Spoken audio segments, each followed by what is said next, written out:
Tu dors 8 heures et tu te réveilles épuisé. Ton corps est lourd. Ton esprit est dans le brouillard. Tu appuies 3 fois sur snooze et tu te traînes quand même hors du lit. Mais il y a cet autre jour. Tu dors 6 heures, peut-être même 5. Et d'une façon ou d'une autre, tu te réveilles aiguisé, alerte, prêt. Et tu te demandes, quelle est la différence?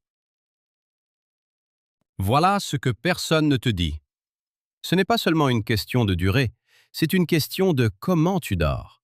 Et surtout, quand tu te réveilles.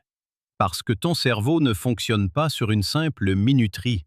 Il fonctionne en cycle. Et si tu te réveilles au mauvais moment dans le cycle, peu importe si tu as dormi 10 heures, tu vas te sentir terrible. Au Japon, il existe un concept appelé inemuri. Ça signifie littéralement dormir debout. Mais ça veut dire bien plus que ça. C'est l'art d'utiliser le sommeil avec précision. Pas dormir plus, dormir mieux. Les Japonais dorment souvent en courtes unités stratégiques et se réveillent pourtant reposés. Aujourd'hui, je vais te montrer comment le sommeil fonctionne vraiment. Pourquoi tu peux te sentir plus reposé avec moins de sommeil. Et comment calculer ton heure de réveil pour ne plus jamais te sentir groggy. Parce que la vérité est, tu n'as pas besoin de dormir plus longtemps. Tu dois juste dormir plus intelligemment. Ton cerveau traverse différentes phases chaque nuit. Et comprendre ces phases change tout. Quand tu t'endors, tu entres dans le sommeil léger, stade 1 et 2. Ton corps commence à se détendre. La fréquence cardiaque ralentit. Ton cerveau se calme. C'est la phase dont tu te réveilles le plus facilement. Puis tu vas plus profond. Le stade 3 est le sommeil profond. C'est là que ton corps fait la majeure partie de son travail de réparation. Les muscles récupèrent, le système immunitaire se renforce, ton cerveau élimine les déchets. Mais si tu te réveilles pendant le sommeil profond, tu te sens terrible. Ton corps n'est pas prêt. Ton cerveau est encore en mode maintenance. C'est pourquoi tu te sens désorienté, lourd, comme si tu marchais dans de la boue. Puis, environ 90 minutes après l'endormissement, tu entres dans le sommeil REM, mouvement rapide des yeux. C'est là que tu rêves. Là que ton cerveau traite les émotions, consolide les souvenirs et donne du sens à ta journée. Le sommeil REM est plus léger que le sommeil profond. Si tu te réveilles pendant le REM, tu te sens mieux qu'en sommeil profond. Le meilleur moment pour se réveiller, exactement à la fin d'un cycle. Quand tu passes du REM vers le sommeil léger, c'est le point de réveil naturel. C'est là que ton corps est prêt. Et voilà la clé. Chaque cycle dure environ 90 minutes. Donc, ne pense pas en heures, pense en cycles. Si tu dors 7h30, c'est 5 cycles complets. Tu te réveilles à la fin d'un cycle et tu te sens rafraîchi. Si tu dors 8 heures, tu te réveilles au milieu d'un cycle. 30 minutes dans le sommeil profond ou le REM. Et c'est pourquoi tu te sens comme une loque. C'est la raison pour laquelle parfois moins de sommeil est mieux, parce que tu te réveilles au bon moment. Voici comment calculer. Compte à rebours depuis ton heure de réveil par intervalle de 90 minutes. Supposons que tu dois te lever à 6 heures. Compte à rebours. 4h30, 3h, 1h30, 0h, 22h30. Si tu t'endors à 22h30, tu obtiens 5 cycles. 7h30. Parfait. Si tu t'endors à minuit, tu obtiens 4 cycles. 6 heures. Encore bien, mais si tu t'endors à 23 heures, tu te réveilles au milieu d'un cycle. Et tu te sens affreux. Voici un autre exemple. Réveil à 7 heures. Compte à rebours, 5h30, 4h, 2h30, 1h, 23h30 ou réveil à 5h30. Alors endors-toi soit à 22h, soit à 23h30, pas à 23h. La plupart des gens mettent 10 à 15 minutes pour s'endormir. Donc, ajoute ce tampon. Si tu veux t'endormir à 22h30, mets-toi au lit à 22h15. Mais voilà la vérité. Ça ne fonctionne que si tu ne sabotes pas ton propre sommeil. Parlons de ce qui vole ton repos. Parce que tu peux être au lit 8 heures et n'avoir que 4 heures de vrai sommeil de qualité. 6 choses volent ton sommeil. Examinons-les. Premièrement, ton téléphone. Si tu scrolles avant de dormir, tu dis à ton cerveau de rester éveillé. La lumière bleue trompe ton cerveau en lui faisant croire qu'il fait encore jour. Ton corps arrête de produire de la mélatonine. Et même si tu t'endors, ton sommeil est plus léger, moins réparateur. Deuxièmement, ta chambre.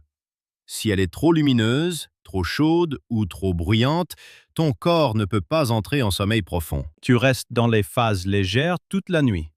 Tu dors techniquement, mais ton cerveau ne se repose pas. La température idéale de sommeil est entre 16 et 19 degrés Celsius, pas plus chaud.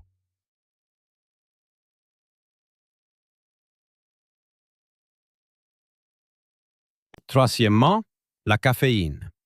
Si tu bois un café après 14 heures, il est encore dans ton système quand tu vas dormir. Tu t'endors peut-être, mais ton sommeil profond est réduit de moitié. Tu te réveilles fatigué parce que ton corps ne s'est jamais vraiment remis. Quatrièmement, l'alcool. Les gens pensent qu'il aide à dormir. Et oui, il t'assomme. Mais il détruit complètement ton sommeil REM. Tu passes toute la nuit en sommeil léger ou profond. Tu sautes la phase où ton cerveau traite les émotions et les souvenirs. Tu te réveilles agité, anxieux, sans concentration. Cinquièmement, le stress. Si tu vas au lit avec l'esprit qui s'emballe, ton corps ne peut pas se détendre. Tu peux rester allongé 1 heure avant de t'endormir. Et même quand tu dors, tu te réveilles constamment. Ton sommeil est fragmenté, brisé. Aucun cycle complet ne se forme. Et sixièmement, ce que la plupart des gens ignorent complètement, manger tard. Quand tu digères, ta température corporelle centrale monte. Ton taux d'insuline est élevé. Ton métabolisme reste actif. Pour un sommeil profond, ton corps a besoin du contraire. Température en baisse, glycémie stable, pas de charge digestive. C'est pourquoi les Japonais mangent culturellement tôt, souvent avant 19 heures. Ce n'est pas un hasard. C'est du design de sommeil. Et c'est mange ton dîner au moins 2 à 3 heures avant de dormir. Et observe comment ton sommeil change. Maintenant le système. Parce qu'un bon sommeil ne commence pas quand tu vas au lit. Il commence 2 heures avant. 2 heures avant de dormir. Tamise les lumières. Ton cerveau a besoin d'obscurité pour commencer à produire de la mélatonine. Si ta chambre est lumineuse, ton corps pense qu'il fait encore jour. Au Japon, on appelle ça yugure, l'heure du crépuscule. Le moment où la lumière faiblit et où le corps ralentit intuitivement. Éteins le plafonnier. Utilise seulement des lampes. Une lumière chaude est tamisée. Laisse ton corps sentir. La journée touche à sa fin. 1 heure avant de dormir. Pas d'écran, pas de téléphone, pas de TV, pas d'ordinateur. Lis un livre papier. Étire-toi. Écris dans un journal. Au Japon, il y a la pratique du mokuso, la réflexion silencieuse et consciente. Pas d'information externe, juste la perception intérieure. Le cerveau a besoin de ce temps de décompression. Il ne peut pas passer d'une stimulation totale directement au sommeil profond. Ton lit se pond 30 minutes avant de dormir. Refroidis ta chambre. Ta température corporelle centrale doit baisser pour que tu t'endormes. Ouvre une fenêtre. Éteins le radiateur. Rafraîchis l'air. Entre 16 et 19 degrés, c'est idéal. Si ta chambre est chaude, tu te retourneras toute la nuit. Et juste avant de dormir, le brain dump. Écris tout ce qui te passe par la tête. Tâches, inquiétudes, pensées aléatoires. Fais-les sortir de ta tête sur papier. Ça signale à ton cerveau, c'est sécurisé d'arrêter de penser. Et un pas de plus, le Kaizen japonais. Écris une chose qui s'est bien passée aujourd'hui. Une seule, aussi petite soit-elle. Ton hippocampe va rejouer ça pendant la nuit. Endors-toi en paix, pas dans l'inquiétude. Puis, et seulement ensuite, mets-toi au lit. Si tu n'es pas endormi dans les 20 minutes, lève-toi. Fais quelque chose d'ennuyeux. Puis réessaie. Ton lit doit être uniquement pour le sommeil. Si tu entraînes ton cerveau à associer ton lit au scrolling et à rester éveillé, il continuera à le faire. Mais si tu ne vas au lit que quand tu es prêt à dormir, ton cerveau apprend et s'endormir devient automatique. Maintenant, comment tu te réveilles? Et c'est tout aussi important que quand tu te réveilles. Si tu te réveilles à une alarme assourdissante dans une chambre sombre, c'est un choc pour ton corps. Le cortisol monte en flèche, ton cœur s'emballe et tu te sens terrible pendant l'heure qui suit. Mais si tu te réveilles progressivement avec de la lumière, ton corps glisse doucement dans l'éveil, naturellement, en douceur. Au Japon, il y a le rituel Asahi, accueillir le soleil du matin. Le premier acte de la journée, c'est la lumière. Ouvre les rideaux avant de dormir pour que la lumière naturelle entre au lever du soleil. Ou utilise un réveil simulateur d'aube qui illumine progressivement ta chambre 30 minutes avant de te réveiller. Ça imite la façon dont les humains sont censés se réveiller naturellement, avec le soleil. Quand ton corps voit de la lumière, il arrête de produire de la mélatonine et commence à produire du cortisol, l'hormone du réveil. Au moment où ton alarme sonne, tu es déjà à moitié réveillé. Et sortir du lit se fait facilement.